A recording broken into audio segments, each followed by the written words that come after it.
back with another video, and today's video's to suggest is what if Naruto was used as a weapon in the purpose of a Jinchuriki in the first place. The like goal for this video is going to be a solid 400 likes to get another part.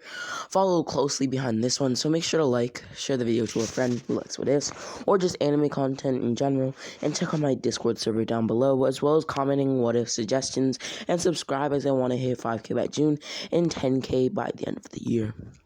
And with that being said, let's get into the video. Naruto would be born, being picked up by Hiruzen and Danzo, as they thought that the boy in their hands will serve a greater purpose than keeping military power and balance of villages in check. Naruto would grow up like how he had in canon, until he was 4. Hiruzen would grab his hair in the despair that the leaf had placed itself in, knowing that they had suffered too much damage from the Kyuubi. As he tangled with his hair, he would think, how could they fix this damage? He would then remember Naruto. Naruto would then be taken by Hiruzen, a kindred man, but when it came to the village and its sake, he was a cold-hearted man who cared about the villagers above all else, and was someone who was aggressive in taking over land, which was stated by the villagers, and was why he lived through all wars. Naruto would then be groomed by Danzo and Hiruzen. Naruto at this point had been finding himself approaching many learning curves, causing Danzo to ask Hiruzen if he could take Naruto for 6 years, and by the time Naruto got back, he would be immensely strong. Hiruzen would be puzzled by this gesture, but would agree, as long as he's safe and is brought back in exactly 6 years.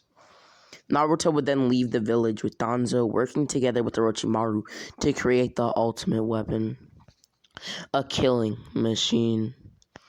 They would run many experiments on Naruto's body, over 200 in total, but I'll go over the major ones. Naruto would be put in a rejuvenating pod of sorts that replicated the effects of a mother's womb, making Orochimaru be able to implant the DNA of the Hyuga, Uchiha, Yamanaka, Ibiri, Nara, Senju, Akamichi, and many other clans' DNA to create a life form that would support the leaf indefinitely. Naruto over the years would grow in this womb of sorts, easily becoming unstoppable, with Orochimaru periodically adding Sage Chakra to Naruto's body to strengthen it entirely, and to sustain harder experiments, or ones that could be life-threatening. Naruto would then be taken out of his pod, being put on a bed. Energy would leak from his body as Orochimaru injected a serum into Naruto's seal. He would then engineer it in a way where Naruto would be able to freely use the Kyuubi's chakra and activate his many dojutsu in a few weeks. At least that was the hypothesis Orochimaru had. Naruto would then be introduced to nature and life itself, other people, and just learn. It was almost as if he was a new child. Naruto's Byakugan would then form at the back of his head, covering his blind spot, as well as a Rinnegan and Sharingan in his left and right eye. Naruto would also awaken a form of the Tensegan, which would evolve from his Byakugan periodically when tapping into the Nine Tails chakra. With the more knowledge Naruto obtained, his eyes would also evolve, and by the end of that year, he had mastered his dojutsus with the many harsh training ways that Danzo and Orochimaru had practiced regularly. Example, putting Naruto against 600 prisoners at Orochimaru's hideouts. The next year would then be completely spent on using the Kyuubi's chakra, and Naruto would then somewhat master this chakra, with the only instance of Naruto's defiance was when he had entered the eight-tailed form, resembling the Kyuubi. Naruto would then be brought to the village of the leaf, and with his grossly immense power, he would join the academy, making his fellow students ache in fear. Naruto, in a way, was a ticking time bomb waiting to be used. At all times, he was at about 20%, unless he was bloodlusted.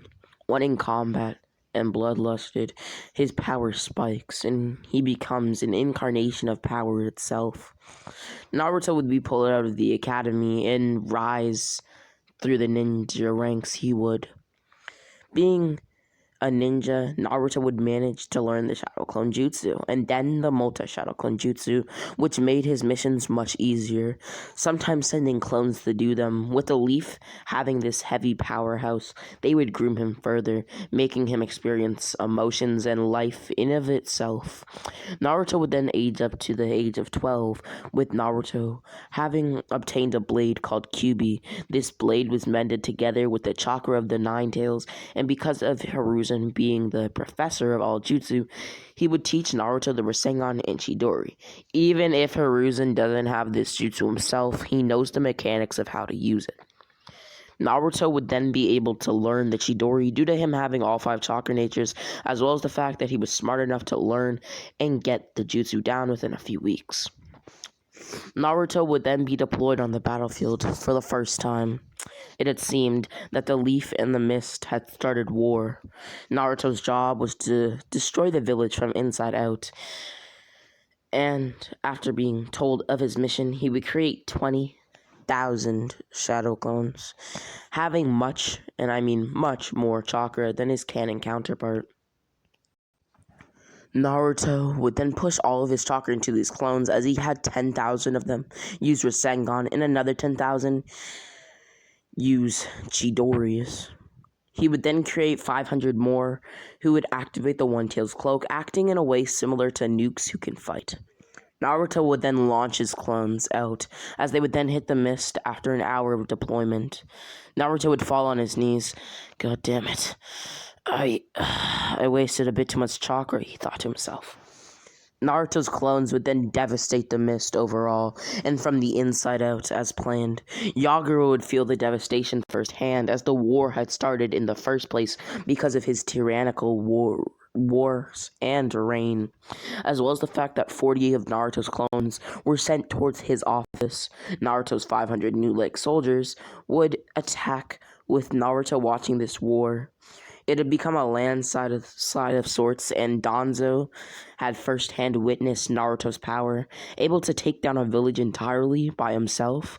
Naruto's clones would attack the surviving Nin, as he decimated the mist off of the map. Naruto would then walk away from the village, with Yagura appearing in front of his way. A battle would ensue between Yagura and Naruto. You think you can get off hand-free from destroying my village? You're gladly mistaken. Yagura would then activate his three-tailed state, turning red in fury, and becoming more monstrous as time went on. Naruto would then tell Yagura that he hadn't planned on fighting the Mizukage, but he had messed with the wrong village, activating his Byakugan, Rinnegan, and Sharingan, as he pulled Yagura to him, windmill kicking him and attempting to shut down his chakra network. Naruto would then pull back from this attack, as some sort of poison had entered his arm. Naruto would then realize the Three Tails Jubi chakra was poisonous, which was stated in Boruto that Jubi chakra, or just the Biju, has poisonous chakra, as Naruto touched other people in the Boruto anime, and it was able to destroy their bodies. Anyhow, Naruto would then squeeze his arm and twist it as he tore it off. Yagura would be amazed. Some kid being able to do such a task undyingly and without hesitation. He would then witness his chakra flood to the spot that had been broken off, rebuilding an arm of sorts, but it was entirely made out of chakra.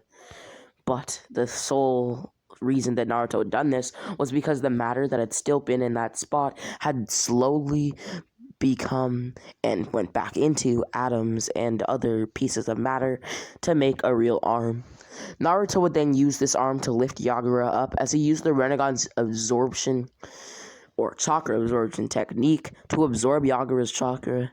Yagura would then grab Naruto's arm, pushing Coral onto it, and making Naruto fall to the ground.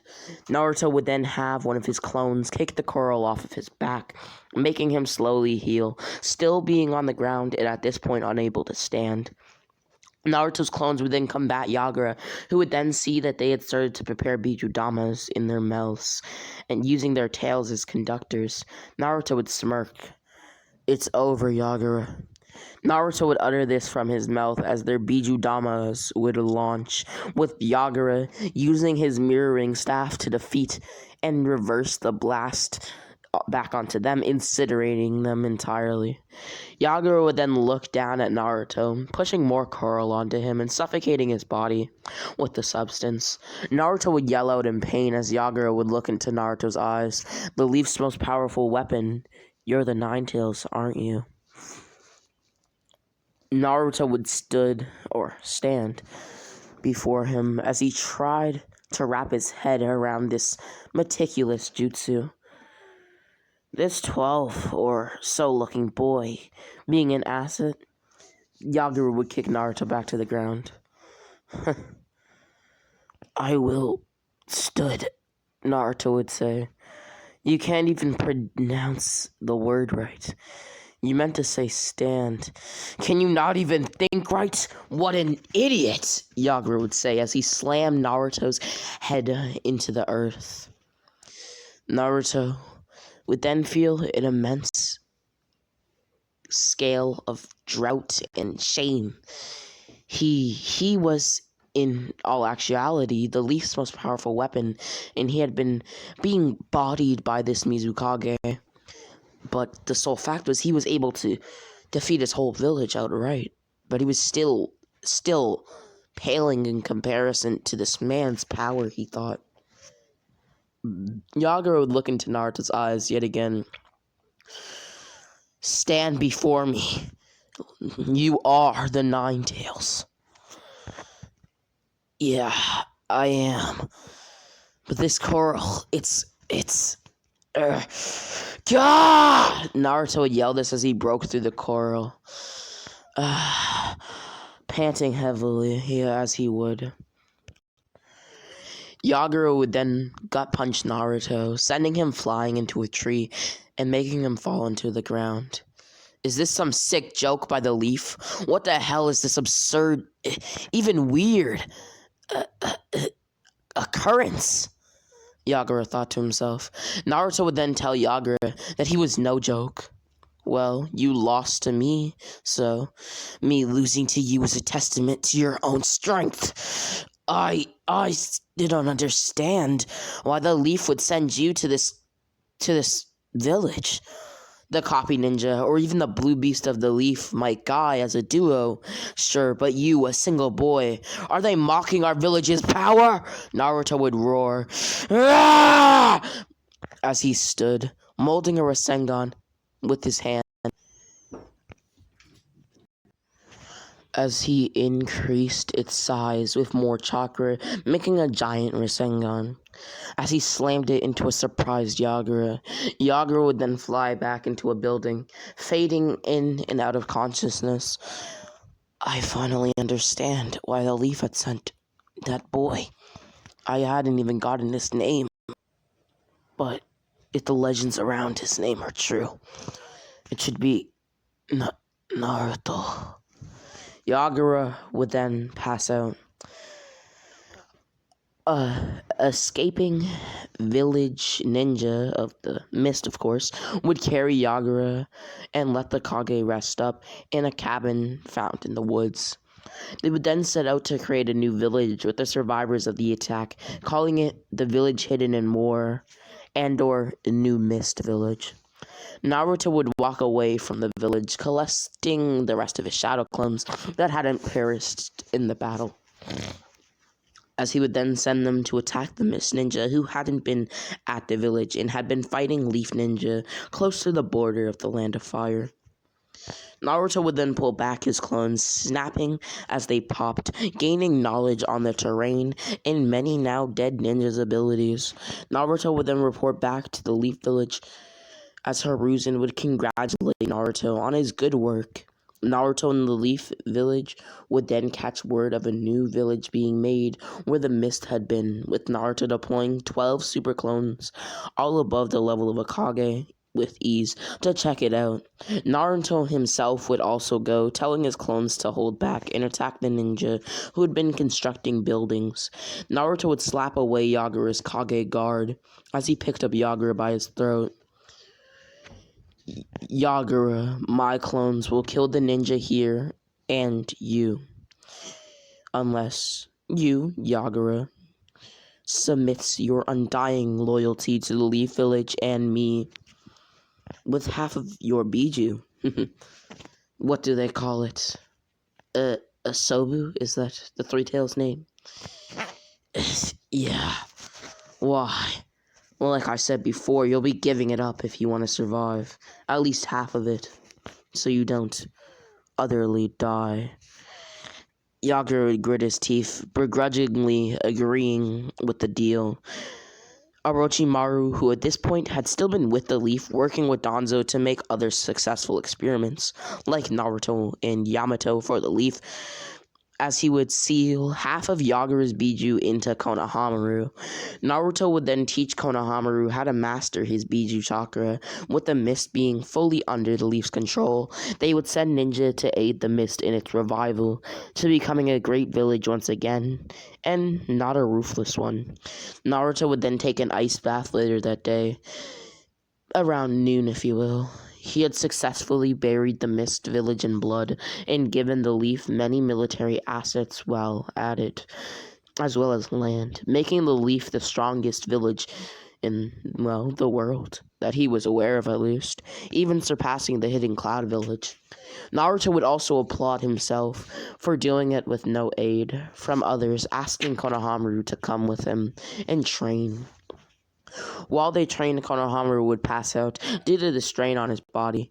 Not all people were cut out to hold Biju, but due to it being one of the weaker Biju, Naruto knew the young Sarutobi could do it. Naruto knew he could master his power. After all, their clan's gift was willpower, which came along with strength and the Ash Fire Jutsu. Konohamaru would then awake with Naruto sitting down on a log as he ate some fish. You know, the Sarutobi name translates to strength. Yeah, why? With that being said, you will master Isobu, the Three Tails within you. You think so? Yeah, I'm extremely sure. You make no sense sometimes, Naruto, but okay. Konohamaru would then sit with Naruto as he would also eat the fish that Naruto had found. Konohamaru would then ask Naruto how he had mastered his Biju, as his Biju was much stronger than his. Naruto would look up at the sky. Through an experiment that let me control the Kyuubi's power, and vigorous training that let me use it freely, without any true repercussions. Near-death experiences as well. I'd come to tame the Biju living within me, as well as that serum which I noted at, engineering my seal and making me at one with my Biju. So if I'm being honest, I'm not really sure how me and the Kyuubi's relationship is, friendship-wise, besides that I just hold him as well as use his power and chakra. That sounds kinda harsh in my opinion, Konohamaru would say. Naruto would stand after hearing this. It is, but you know, what I'd rather carry this... I'd definitely actually rather carry this burden than some random kid at my age who would most likely die. Just like the Cloud's problem until it found B. Its being of the Nine Tails has been instilled into every fiber of my being, and through many experiments and my rejuvenating pod of sorts, it's also been instilled into every fiber of my being to risk my life for this village.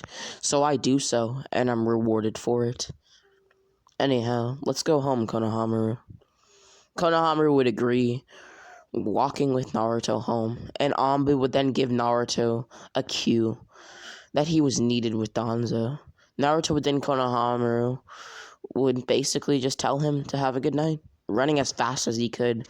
And with that being said, this was what if Naruto was used as a weapon, and the like goal for this video was 400 likes. So make sure to like, share the video to a friend who likes what ifs, or just anime content in general. Check out my Discord server down below. Comment some Naruto what ifs, and subscribe, as I want to hit 5k by June and 10k by the end of the year. And as always, Rami X.